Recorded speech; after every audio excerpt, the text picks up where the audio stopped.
Assalamu alaikum to all and welcome to my channel. இன்னைக்கு நம்ம என்ன பார்க்க போறோம் அப்படின்னா the advantages and disadvantages of honey in our life journey. அதாவது நம்மளுடைய வாழ்க்கை பயணத்தில் தேனினுடைய நன்மைகள் அண்ட் தீமைகள் என்னென்ன அப்படிங்கிறத பற்றிய ஒரு ஃபுல் டீட்டெயிலான ஒரு இன்ஃபர்மேஷனை தான் இந்த வீடியோவில் நான் உங்கள் கூட ஷேர் பண்ணிக்க போகிறேன்.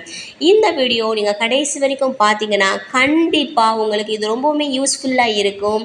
வாங்க ஸ்ட்ரைட்டாக வீடியோக்குள்ளே போகலாம். இதில் நம்ம முதல்ல என்ன பார்க்க போகிறோன்னா தேனின் நன்மைகளை தான் பார்க்க போகிறோம்.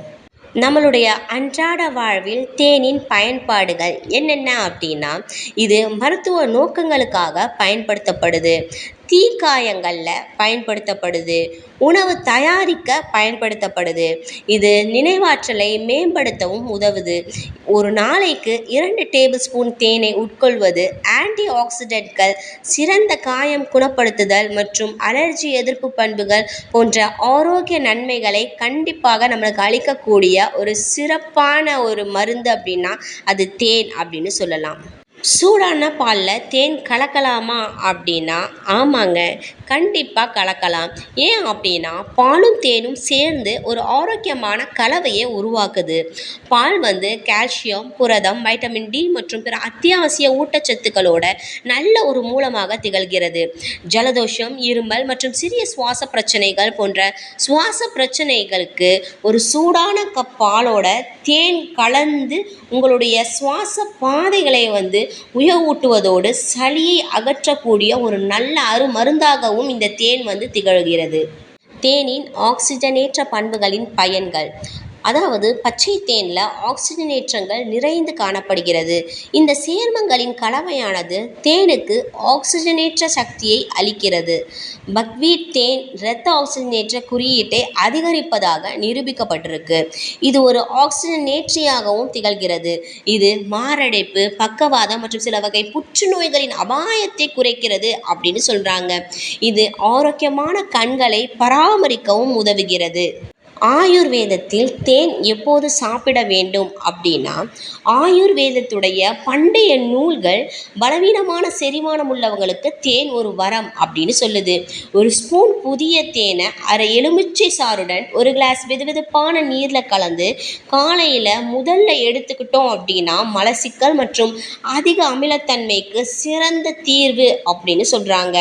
இதை வெயிட் லாஸ் நம்ம செய்யணும்னு ஆசைப்படுறவங்க இதை ஃபாலோ பண்ணால் கண்டிப்பாக அவங்களுடைய உடல் எடை குறையும் அப்படிங்கிறதுக்கு பல சான்றுகளும் இருக்குது. கோடையில் தேன் நல்லதல்லவா அப்படின்னா, தேன் உடலில் நீர் சமநிலையை பராமரிக்க உதவுவதன் மூலமாக கோடையில் உட்புற நீரேற்றத்தை வழங்குகிறது. காலையில் தேன் ஒரு ஸ்பூன் அளவு, அதாவது சுத்திகரிக்கப்பட்ட சர்க்கரையோடு தொடர்புடைய அந்த செயலிழப்பு இல்லாமல் நிலையான ஆற்றலை இந்த ஒரு ஸ்பூன் தேன் நம்மளுக்கு வழங்குது. இது ஒரு சிறந்த தேர்வாகவும் அமைகிறது. பொதுவாக சர்க்கரைக்கு பதிலாக தேனை உபயோகிப்பது பல ஆற்றல்களை நம்மளுக்கு தர்றதுக்கு ரொம்பவுமே உதவியாக இருக்குது அப்படின்னு சொல்லலாம். தேன் கொலஸ்ட்ராலுக்கு கெட்டதா அப்படின்னா கண்டிப்பாக கிடையாது. தேன் எல்டிஎல் அதாவது கெட்ட கொழுப்பின் அளவை 6% குறைப்பதாகவும், ட்ரைக்ளசரைடு அளவுகள் 11%ஆகவும், ஹெச்டிஎல் நல்ல கொழுப்பின் அளவை அதிகரிக்க செய்வதாகவும் நிரூபிக்கப்பட்டிருக்கு. லவங்கப்பட்டை மொத்த கொலஸ்ட்ரால் அளவை குறைக்கும் என்றும் நிரூபிக்கப்பட்டிருக்கு. தேனின் நன்மைகள் என்ன அப்படின்னா, தேன் ஆன்டிட்ரசன்ட், ஆன்டி கான்வல்சன்ட் மற்றும் ஆன்டி ஆன்சைட்டி நன்மைகளை அளிக்கும் என்று ஆய்வுகள் தெரிவிக்கிறது. சில ஆய்வுகளில் தேன் நினைவாற்றல் கோளாறுகளை தடுக்க உதவுவதாகவும் குறிப்பிடப்படுது. காய பராமரிப்பு, மருத்துவ தர தேனின் மேற்பூச்சு பயன்பாடு காயம் குணப்படுத்துவதை ஊக்குவிக்கிறது. குறிப்பாக தீக்காயங்களுக்கு தேன் ஒரு சிறந்த ஒரு மருந்தாக பயன்படுத்தப்படுது. தேனின் பிற முக்கிய நன்மைகள் என்னென்ன அப்படின்னா, 1, இது இரத்த அழுத்த மேலாண்மையில் பயன்படுத்தப்படுது. 2 கொலஸ்ட்ரால் மேலாண்மையில் முக்கிய பங்கு வகிக்குது. 3 மேற்பூச்சு பயன்படுத்தப்படும் போது காயம் குணப்படுத்துவதற்கு இந்த தேன் பயன்படுத்தப்படுது. 4 இருமலை அடக்குவதற்கு இந்த தேன் ரொம்ப பெரிய பங்கு வகிக்குது. 5 பாலிஃபினால் உள்ளடக்கம், அதாவது தேனில் காணப்படக்கூடிய இந்த பாலிஃபினால் உள்ளடக்கம் இது செரிமானத்திற்கு உதவுவதாகவும் அது மட்டும் இல்லாமல் பிற ஆரோக்கிய நன்மைகளை கொண்டிருப்பதாகவும் கருதப்படுது. 6 ஆக்சிஜனேற்ற உள்ளடக்கம் தேனில் காணப்படுறதுனால இது ஃப்ரீ ரேடிக்கல்களை எதிர்த்து போராடுவதாகவும் குறிப்பிடப்படுது. தேனின் ரகசிய பயன்கள் என்ன அப்படின்னா, லேசான தீக்காயங்கள் மற்றும் வெயிலுக்கு தேன் சிறந்த மருந்தாக செயல்படும். பாதிக்கப்பட்ட பகுதியில் நேரடியாக ஒரு தாராள அடுக்கை வைத்து தேன் மீதமுள்ளவற்றை செய்யட்டும். ஆன்டி ஆக்சிடென்ட்கள், என்சைம்கள், தாதுக்கள் போன்ற பல குணப்படுத்தும் பண்புகள் குணப்படுத்தும் செயல்முறையை துரிதப்படுத்தும். அந்த அனைத்து பண்புகளுமே தேனில் இருக்குது அப்படிங்கிறது தான் இதில் காணப்படக்கூடிய ஒரு ரகசிய பயன்களாக கருதப்படுது. தேனில் காணப்படக்கூடிய பிற ரகசிய பயன்கள் என்னென்ன அப்படின்னா, தேனின் பாலிஃபினால்கள் எனப்படும் பலவிதமான சக்தி வாய்ந்த ஆக்சிஜனேற்றங்கள் உள்ளன. இது புற்றுநோயை எதிர்த்து போராடவும் இதய ஆரோக்கியத்தை மேம்படுத்தவும் உதவி புரியுது. மெக்னீசியம் இதய ஆரோக்கியத்தை மேம்படுத்துகிறது மற்றும் வீக்கத்தை குறைக்கிறது. நியாசின் இரத்த அழுத்தத்தை குறைத்து மூளையின் செயல்பாட்டை மேம்படுத்துகிறது. தேனில் உள்ள கரிம அமிலங்கள் சிட்ரிக், மாலிக் மற்றும் ஆக்சாலிக் அமிலங்கள் அடங்கும். அவை தேனீக்களிலிருந்து நேரடியாக தேன் தயாரிக்கின்றன. தினமும் 1 ஸ்பூன் தேன் சாப்பிடுவதனால் கிடைக்கும் 11 ஆரோக்கிய நன்மைகள் என்னென்ன அப்படின்னா, 1 ஊட்டச்சத்து. தேனில் முக்கியமான ஊட்டச்சத்துக்கள் உள்ளன. 2 நீரிழிவு நோய், நீரிழிவு மேலாண்மையில் தேன் பயன்படுத்தப்படுது. 3 புற்றுநோய், புற்றுநோய் மேலாண்மையில் தேன் மிக முக்கிய பங்கு வகிக்குது. 4 இதய ஆரோக்கியத்தை மேம்படுத்தும். 5 ஆஸ்துமா மற்றும் சளி, ஆஸ்துமா மற்றும் குளிர் மேலாண்மையில் தேன் முக்கிய பங்கு வகிக்குது. 6 காயம் குணமாக்குவதில் தேன் முக்கிய பங்கு வகிக்குது. 7 ஆன்டி ஆக்சிடென்ட்கள் தேனில் காணப்படுது. 8 செயல்திறன் மேம்பாடு மிக்கதாக இந்த தேன் செயல்படுது. 9 குழந்தைகளின் ஆரோக்கியமான வளர்ச்சிக்கு தேன் பயன்படுத்தப்படுது. 10 உணவு செரிமானம் மற்றும் உறிஞ்சுதலை ஊக்குவிக்கிறது. 11 கண் நோய்களுக்கான சிகிச்சையில் இந்த தேன் ரொம்பவுமே பெரிய பங்கு வகிக்குது. இப்படி இந்த 11 ஆரோக்கிய நன்மைகளுமே நம்ம தேன் 1 ஸ்பூன் நம்ம தினமும் சாப்பிட்றதுனால கிடைக்கும். அப்படிங்கும் பொழுது நம்ம தினமும் அதை சாப்பிட்டு நம்ம வாழ்க்கையில் அதை நம்ம பின்பற்றணும் அப்படின்னா கண்டிப்பாக பல நல்ல நன்மைகளை இது தரும். அடுத்து தேனால் என்னென்ன தீமைகள்லாம் ஏற்படுது அப்படிங்கிறத பார்க்கலாம். நாம் தினமும் தேன் பயன்படுத்தலாமா அப்படின்னா, அதிக அளவு தேனை சாப்பிட்றது, குறிப்பாக ஒரு நீண்ட காலத்துக்கு நம்ம தொடர்ந்து தேன் சாப்பிட்டு வந்தோம் அப்படின்னா எடை அதிகரிப்பதற்கு இது மிக முக்கிய பங்களிக்கும். அது மட்டும் இல்லாமல் நீரிழிவு வகை 2 போன்ற நோய்களின் அபாயத்தையும் அதிகரிக்கும் அப்படின்னு சொல்லப்படுது.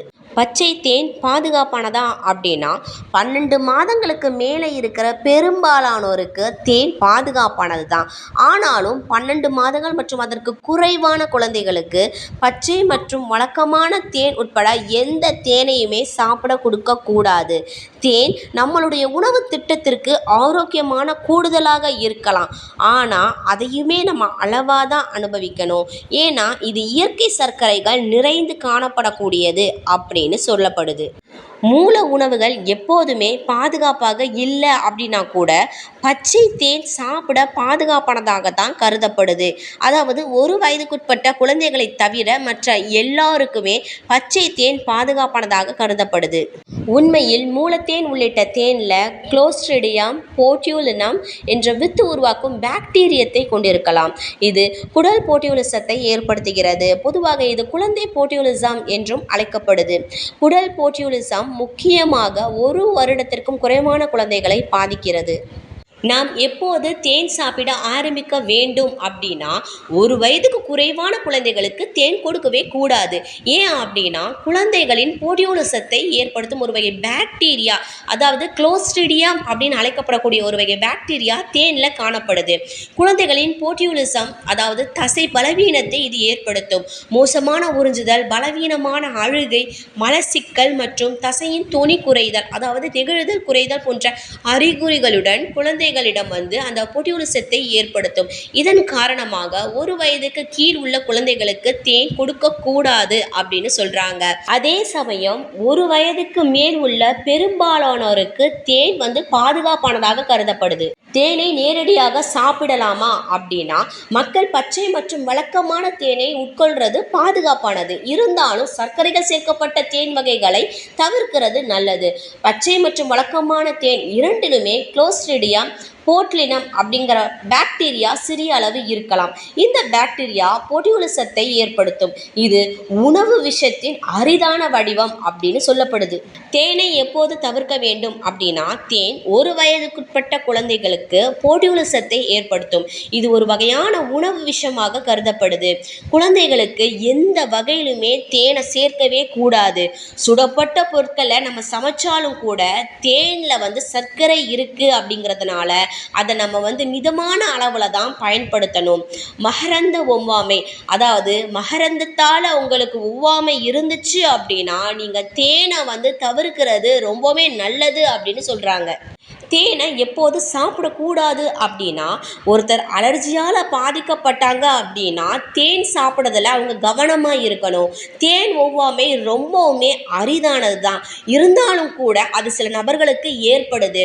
தேனில் உள்ள தேனி மகரந்தம் தான் இதற்கு முக்கிய காரணம்.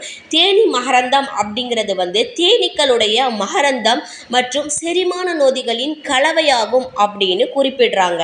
அதனால தான் அலர்ஜியால் பாதிக்கப்படுறவங்க தேன் சாப்பிடுறதுல அதிக கவனம் செலுத்துங்க அப்படின்னு சொல்றாங்க. ஒரே இரவில் தேனை விடலாமா அப்படின்னா, ஒரே இரவில் தேனை சருமத்தில் தடவுறது எண்ணெய் பசை சருமத்தை சமநிலைப்படுத்தவும் அதிகப்படியான எண்ணெய் உற்பத்தியை குறைக்கவும் ஒரு சிறந்த வழியாக கருதப்படுது. இது சருமத்தை எண்ணெய் அல்லது பளபளப்பாக காட்டாமல் நம்ம எல்லாருமே விரும்பக்கூடிய ஆரோக்கியமான பனிப்பொழிவை நம்மளுக்கு கொடுக்குது. இருந்தாலும் இது காமடோஜெனிக் கிடையாது அப்படிங்கிறதுனால நம்மளுடைய முகத்தில் இருக்கக்கூடிய துளைகளை இது அடைக்க உதவாது. அது மட்டும் இல்லாமல் இது புதிய புதிய பிரேக் அவுட்டுகளுக்கு வழிவகுக்கும். அதனால் நம்ம தேனை சருமத்தில் பயன்படுத்துகிறத குறைச்சிக்கிறது நல்லது. சர்க்கரை நோயாளிகள் தேன் சாப்பிடலாமா அப்படின்னா, பொதுவாகவே சர்க்கரை நோய் இருந்துச்சு அப்படின்னா தேன் சாப்பிட்றது ரொம்பவுமே நல்லது. ஆனால் நம்ம அதை அளவாக எடுத்துக்கணும். டேபிள் சர்க்கரையை விட தேனில் குறைந்த கிளைசெமிக் இண்டெக்ஸ், அதாவது GI இருந்தாலும் அதில் இன்னும் சர்க்கரை இருக்குது. அதனால் எந்த வகையான சர்க்கரையும் உங்களுடைய இரத்த குளுக்கோஸ் அளவை உயர்த்தும். அப்படிங்கிறதுனால தேனை அளவாக எடுத்துக்கிறது நல்லது அப்படின்னு சொல்கிறாங்க. தேன் 100% பாதுகாப்பானதா அப்படின்னா, மக்கள் பச்சை மற்றும் வழக்கமான தேனை உட்கொள்வது ரொம்பவுமே பாதுகாப்பானது. இருந்தாலும் சர்க்கரைகள் சேர்க்கப்பட்ட தேன் வகைகளை தவிர்க்கிறது ரொம்பவுமே நல்லது. பச்சை தேனில் குளோஸ்ட்ரிடியம் போட்யூலினம் என்ற பாக்டீரியாவின் வித்துக்கள் இருக்கலாம். இந்த பாக்டீரியா குறிப்பாக குழந்தைகள் அல்லது ஒரு வயதுக்குட்பட்ட குழந்தைகளுக்கு தீங்கு விளைவிக்கும். அதனால் அந்த வயதுக்குட்பட்ட குழந்தைகளுக்கு மட்டும் நம்ம தேனை கொடுக்கவே கூடாது. மற்ற எல்லாருக்குமே இந்த பச்சை தேன் மற்றும் வழக்கமான தேன் அப்படிங்கிறது அதிகமான பயனளிக்கக்கூடிய ஒன்றாகத்தான் கருதப்படுது. தேனுடன் எதை சாப்பிடக்கூடாது அப்படின்னா, அசைவ உணவில் தேன் கலந்து சாப்பிடவே கூடாது. தேன் மற்றும் இறைச்சி பொருட்கள் ஆயுர்வேத கொள்கைகளின்படி பொருந்தவே பொருந்தாது.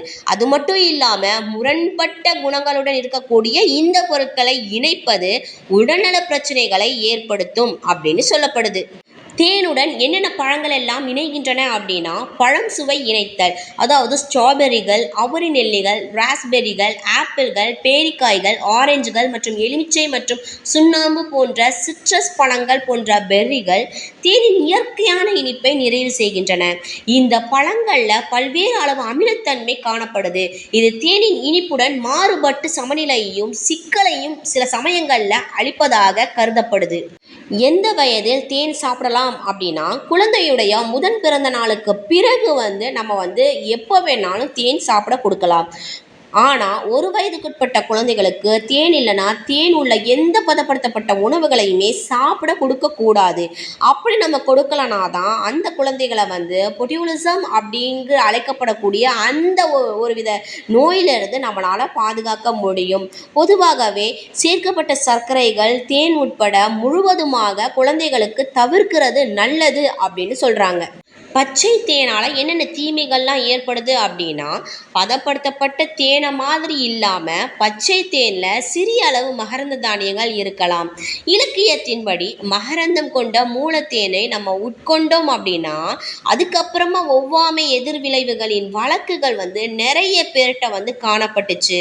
அறிகுறிகள் என்ன அப்படின்னா வாய்வெளி அந்த சளி சுரப்பியில் அரிப்பு ஏற்பட்டு அனாஃபிலாக்டிக் அதிர்ச்சி வரை ஏற்படலாம் அப்படின்னு சொல்லப்படுது. ஒரு சிலருக்கு தேனால் ஏற்படக்கூடிய பக்க விளைவுகள் என்னென்ன அப்படின்னா மூச்சு திணறல் மற்றும் பிற ஆஸ்துமா அறிகுறிகள், தலை சுற்றல், குமட்டல், வாந்தி, பலவீனம், அதிக வியர்வை, மயக்கம், ஒழுங்கற்ற இதய தாளங்கள் அதாவது அரித்மியாஸ், மேற்பூச்சு பயன்பாட்டுக்கு பிறகு கொட்டுதல். தேன் இரத்த சர்க்கரை அளவை பாதிக்கலாம். இப்படி இந்த 10 அறிகுறிகளும் எல்லாருக்குமே ஏற்படுமா அப்படின்னா கிடையாது. ஒரு சில நபருக்கு மட்டும் இந்த தேனால் இப்படிப்பட்ட பக்க விளைவுகள் ஏற்படுவதாக கண்டறியப்பட்டிருக்கு. இப்படி தேனில் என்னதான் நிறைய நன்மைகள் இருந்தாலும் ஒரு சில தீமைகளும் இருக்கத்தான் செய்யுது. இந்த வீடியோவை ஸ்கிப் பண்ணாமல் பார்த்தீங்க அப்படின்னா தேனுடைய நன்மைகள் மட்டுமல்லாமல் அதில் இருக்கக்கூடிய தீமைகளையும் கண்டிப்பாக உங்களால் தெரிஞ்சுக்க முடியும். நான் இந்த வீடியோ மூலயமா தெரிஞ்சுக்கிட்ட ரொம்பவுமே முக்கியமான விஷயம் என்ன அப்படின்னா ஒரு வயதுக்குட்பட்ட குழந்தைகளுக்கு பச்சை தேன் மற்றும் வழக்கமான தேனை கொடுத்தோம் அப்படின்னா குழந்தைகளுக்கு போட்டியோலிசம் அப்படிங்கிற ஒரு நோய் ஏற்படும் அப்படிங்கிற ஒரு விஷயத்தை நான் தெரிஞ்சுக்கிட்டேன். அதனால் ஒரு வயதுக்குட்பட்ட குழந்தைகளுக்கு தேன் மற்றும் தேன் சம்மந்தமான பொருட்களை கொடுக்கறத நிறுத்திக்கணும் அப்படிங்கிறது தான் இதில் இருக்கக்கூடிய ரொம்பவுமே முக்கியமான விஷயம். ஸோ தெரியாத மக்கள் இதை தெரிஞ்சுக்கிட்டு அதை கண்டிப்பாக வாழ்க்கையில் செயல்முறைப்படுத்துங்க அப்படிங்கிறத நான் சொல்லிக்கிறேன். அண்ட் இந்த வீடியோ கண்டிப்பாக எல்லாருக்குமே யூஸ்ஃபுல்லாக இருந்திருக்கும். கண்டிப்பாக ஸ்கிப் பண்ணாமல் ஃபுல் வீடியோவையும் பாருங்கள். This video is sponsored by பைமோட் இ-ஷாப்பிங் ஆப். இது ஒரு ஆன்லைன் ஷாப்பிங் ஆப். இது தற்போது ப்ளே ஸ்டோர் மற்றும் ஆப் ஸ்டோரில் அவைலபிளாக இருக்குது. இதற்கான லிங்கை நான் டிஸ்கிரிப்ஷனில் கொடுக்குறேன். மறக்காமல் போய் ஆப்பை இன்ஸ்டால் பண்ணுங்கள். இதன் மூலமாக நீங்கள் உங்களுக்கு தேவையான அனைத்து பொருட்களையுமே மிக குறைந்த விலையில் பெறுறதுக்கு இந்த பைமோட் இ-ஷாப்பிங் ஆப் ரொம்பவுமே யூஸ்ஃபுல்லாக இருக்கும். அது மட்டும் இல்லைங்க, பைமோட் ஷாப்பிங்கில் இருக்கக்கூடிய சிறப்பு அம்சம் என்னென்ன பார்த்தீங்க அப்படின்னா இதில் வெல்கம் போனஸ் கிடைக்கிது, 50% ஆஃபர் பர் ஒவ்வொரு பொருளுக்குமே கிடைக்குது. அண்ட் ரிவார்ட் பாயிண்ட்ஸ் கிடைக்குதுங்க நீங்கள் ரெஃபர் பண்ணக்கூடிய ஒவ்வொரு ஃப்ரெண்டுக்கும். அது மட்டும் இல்லாமல் அஃபீலியேட் ப்ரோக்ராம்ஸ் இதில் கிடைக்குது, கேஷ்பேக் கிடைக்குது. இப்படி நிறைய சிறப்பு அம்சங்களை ஒரே ஆப்பில் நீங்கள் பார்க்க முடியும் அப்படின்னா அது பைமோட் இ-ஷாப்பிங் ஆப் தான். இந்த ஆப் ஒன்று இருந்தாலே போதும் உங்களுடைய அன்றாட வாழ்க்கை கண்டிப்பாக ஒளிமயமானதாக மாறும் அப்படிங்கிறதுல எந்த ஒரு சந்தேகமுமே கிடையாது. உடனே போங்க, பைமோட் இ-ஷாப்பிங் ஆப்பை இன்ஸ்டால் பண்ணுங்கள் அண்ட் லைஃப்பை ஈஸியாக அண்ட் ஹாப்பியாக டீல் பண்ணுங்கள். இதற்கான லிங்க்கை டிஸ்கிரிப்ஷனில் கொடுத்துருக்கேன். இன்னும் வெயிட் பண்ணுறீங்க, போய் இன்ஸ்டால் பண்ணுங்கள். அண்ட் இந்த வீடியோ உங்களுக்கு யூஸ்ஃபுல்லாக இருந்துச்சு அப்படின்னு நீங்கள் நினச்சிங்கன்னா அண்ட் உங்களுக்கு இந்த வீடியோ பிடிச்சிருந்துச்சு அப்படின்னா kindly subscribe, like, share, comment and support my YouTube channel. Thank you and thank you so much to all.